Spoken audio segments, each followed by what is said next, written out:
From MinTech, the Micro Nano Technology Education Center, this is Talking Technicians, the podcast about technicians, who they are, what they do, and where they come from. I'm your host, Peter Kazarnoff. I teach technicians and engineers at Portland Community College. In each episode, you'll meet a working technician and hear their story. That means real interviews with real technicians about real jobs. At the end of each episode, you'll hear actions you can take if you want to be a technician too. In this episode, you'll meet Cristian.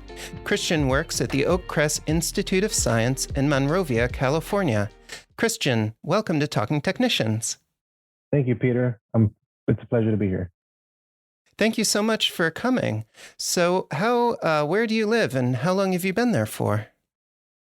So I actually live in Ballin Park, California. It's about a 10-minute drive to work. And I've actually lived there my entire life. My parents bought a house there before I was born, and I was happily raised and still live there. Do you care to share anything about your family or household? Is any of your family still around in California? I am the only boy of 3 sisters, and I am also the only one to go into STEM. My sisters did go to universities. They all majored in child services, and I am the only one to go into STEM. So it's a little different.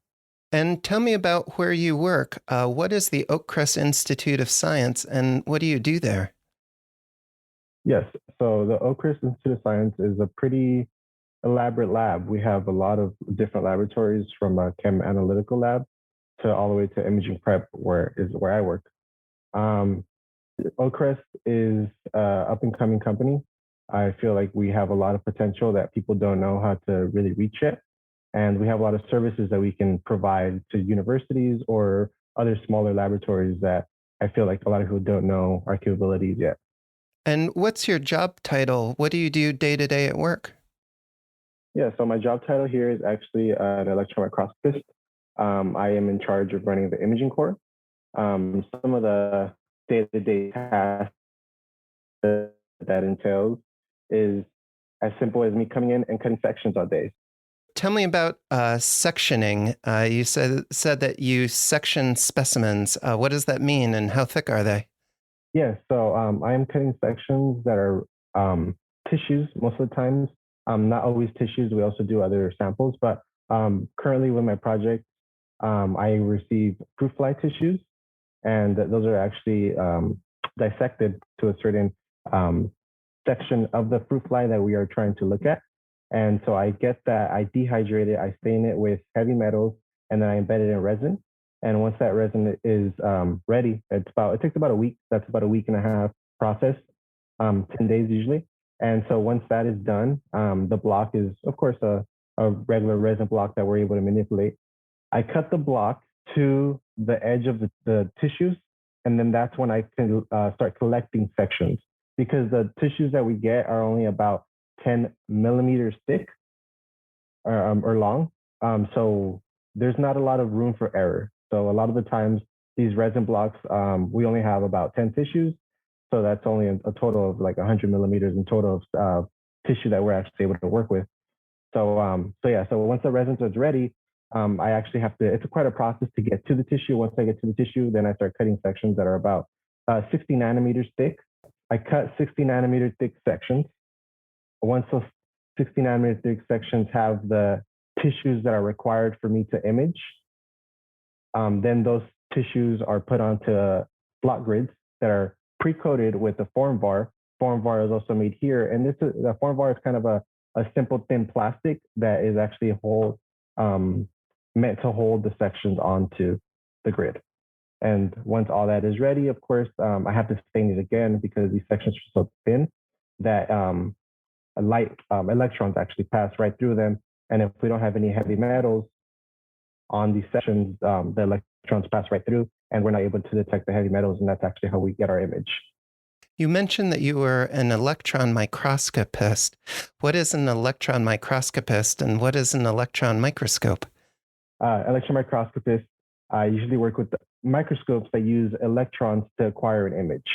And these electrons bounce off of course, the surfaces of either the tissue, or we also have a scanning electron microscope, which scans the surfaces of on top of the.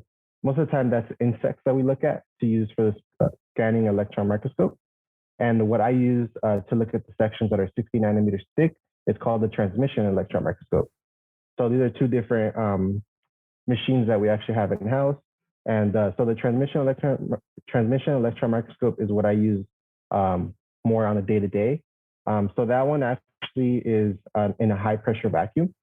Oil is used to remove all oxygen and water or practically anything from the column, because these electrons, if they hit any of these molecules, we will never get an image. It's going to be hitting air molecules or anything, and the electrons aren't going to be able to get captured and be imaged.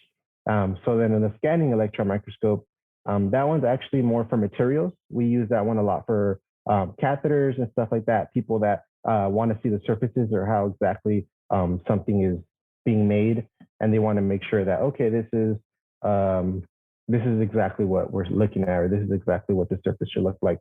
And that one actually is also a high pressure, but that one can be a little delicate if you're not careful with the water content of the animal, or let's say the material that you're putting in there, because it can slowly suck out the water, and then it can mess up the vacuum, because of course that one also uses oil. And do you work alone, or do you work in a team as an electron microscopist? So my team consists of me and Chris Booster. So me and Chris actually we're always feeding off each other. So he kind of gives me a project to do, and if I have any questions, I can always go to him. But of course, I always have a large number of mentors here, like Paul Webster, Manji, and a lot of others like Mark and JC, that I can always go to if I have any questions at all. That's the great beauty of Crest. There's no doors closed. If I have a question about anything chemistry, analytical chemistry, or anything at all, I can go to any one of my mentors, and they're really willing to help me with anything that I need. At Oak Crest, do you interact with engineers, scientists, or medical doctors, or is it mostly people that operate equipment like you do? It's actually a nice mix of both. So we do get a lot of visitors actually here, and people that actually want to see what the behind the scenes is, or let me see the students that you're teaching to do the work that I need to do. So I actually get to meet it quite a bit. And during COVID, we actually had our own sampling protocol here. So we actually had to work with a doctor from UCLA to actually get some protocols going, and he had to be our medical chief. So it's actually pretty interesting to get to meet these people and see how our little organization is able to bring so many people together. Great minds, actually, to open your mind and see what the possibilities are. What did it feel like your first day of work? What did it feel like when you walked into Oak Crest for the first time? I'm not gonna lie, it was scary. I was really scared the first day of Oak Crest, because you walk around, you get a safety tour of everything, and so you actually get to see all the machinery that everyone is using or going to use, or we're fixing. And so you see how much just trust they have in you, and saying like, oh, hey, okay, this is the TM, the transmission electron microscope. You're going to be using it about a week. So here's the user manual, get familiar with it, and we'll teach you. But I mean, of course, no one ever just throws you into the woods and just tells you, here, learn it on your own. Of course, people are very patient, and they learn that you need time to learn the equipment as well. So that's really nice. But yeah, it was very scary. I got a little nervous, didn't think I belonged. Of course, I feel like the first day was the roughest, but ever since then, I was able to make friends with my colleagues, and it's actually a really good environment to work in here at Oak Crest. How did you get into your current role as an electron microscopist? What was your work experience, your education experience? Oh, that's a good question. Thank you for asking. So actually, I didn't know what an electron microscopist was until about the day that I came to Oak Crest. So I actually was going to community college, Citrus Community College, located in Glendora, California. And I was almost done with my units, thinking about transferring, not sure what I was going to do in my career or transfer to. And I talked to the STEM counselor, Mary Ann Smith, and the other counselors as well. And she kind of just told me like you can do a lot more than what you think you can. I'm going to give you. I applied, of course, to an internship, and she gave me the opportunity to come here at Crest. And it was kind of funny because when I got here, I didn't really know what I was going to do. I just knew where the location was, and um, right away I kind of picked up microscopy. Paul gave me a book from like 1980s. They've never written a new book. It's the same processes and everything. So it was kind of interesting to see how something so old can still work and they're still going hard and working good. So it was kind of a difficult process to see myself getting to where I'm at because it was kind of every day it was something new. I was learning a little bit of microscopy, but I was learning microbiology. So I didn't see myself becoming an electron microscopist until really Paul gave me a project and I really enjoyed it. It was just it was something that I really enjoyed, and I asked Citrus if they can continue to pay for me to continue learning actually how to be an electron microscopist, and Citrus College agreed. And so once I really figured out that electron microscopy is what I wanted to do here at Crest, Citrus College actually paid for me to be here for about 3 to 4 months. And over the internship time frame, I got about like $5,000 over 3 months to learn and just be here in the lab. And so it really motivated me to get to learn a skill set here at Crest. You mentioned that you studied STEM subjects at Citrus Community College. How did that help you in your current role? The classes I took at Citrus College that really prepared me for electron microscopy and for Crest overall were molecular biology, because the teacher in molecular biology, Sullivan, she really went in depth to understand that what we're learning is not just in a book, it's real life and it's around us every single day. So she applied it to everyday situations. So her class, molecular biology, really helped me to really understand what I was looking at when I started looking under a microscope, because not everything looks how it looks in a textbook. You have to kind of have some hints of, okay, this is a ribosome, or oh, this is a nucleus, like, because not everything looks like a textbook, not everything's colored.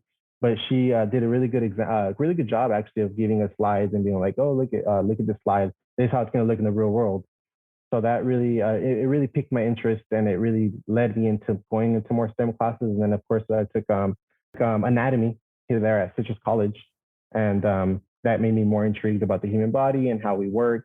And it just really tied into here electron microscopy, and now working with neuromuscular junctions and actually seeing how those actually work and trying to solve theories that they haven't been solved ever. So it really helped me a lot to really appreciate what I'm doing here at Crest. What was something unexpected about working at Crest and working with electron microscopes that you only learned after you started working? So something unexpected I really learned about when I started working was that nobody comes from the same place. Even in high school, if you didn't want to be in the STEM career, somehow, if you really love it, it's going to find you. And even in 6 months prior to working at Crest, I did not know how a microscope worked. It was something really different for me. I didn't really understand that these are photons or these are electrons, and there's different microscopes that we can use for different tools. And so it's really unexpected to know that you don't have to know anything about your field.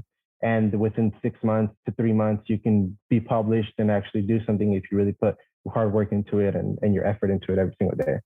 Have you published any of the work that you've done at Crest? Yeah, so actually, one of the links I gave you, it's one of my published papers.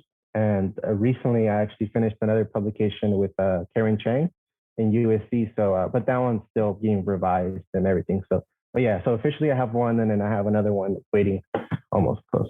Congratulations. We'll make sure to share a link to that paper in the show notes. It's pretty impressive that you've already got a couple of publications under your belt. Thank you. So what advice would you give to current students or people who want to transition their careers and work in your industry?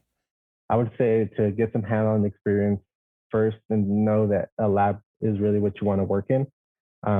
working in a laboratory is a lot of independent working where you have to kind of monitor yourself and say, I have these tests to complete today. And if that's not the person you are, then I don't recommend it for you. But if you're a good independent worker, then I really recommend you working in a lab because it's challenging, but you get to set your own schedule and get your own time frame and you know how you like to work after a while. So I would recommend it for anyone that likes their free time. How did your life change after you got this job at Crest?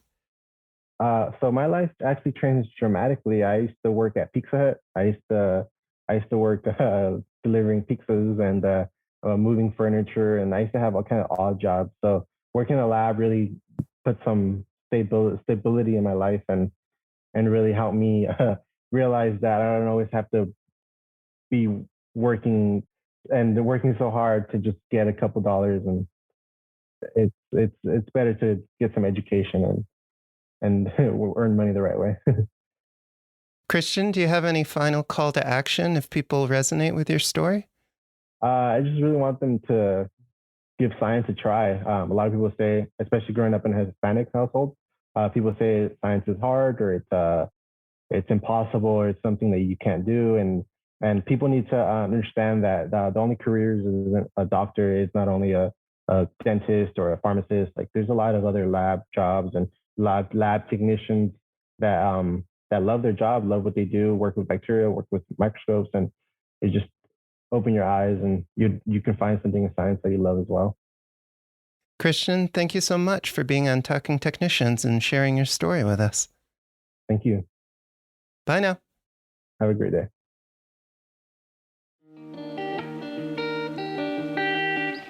Talking Technicians is produced by MNT-EC, the Micro-Nano Technology Education Center, through financial support from the National Science Foundation's Advanced Technological Education Grant Program. Opinions expressed on this podcast do not necessarily represent those of the National Science Foundation. Join the conversation. If you are a working technician or know someone who is, reach out to us at info@talkingtechnicians.org. We're always looking out for great guests to share more stories with you.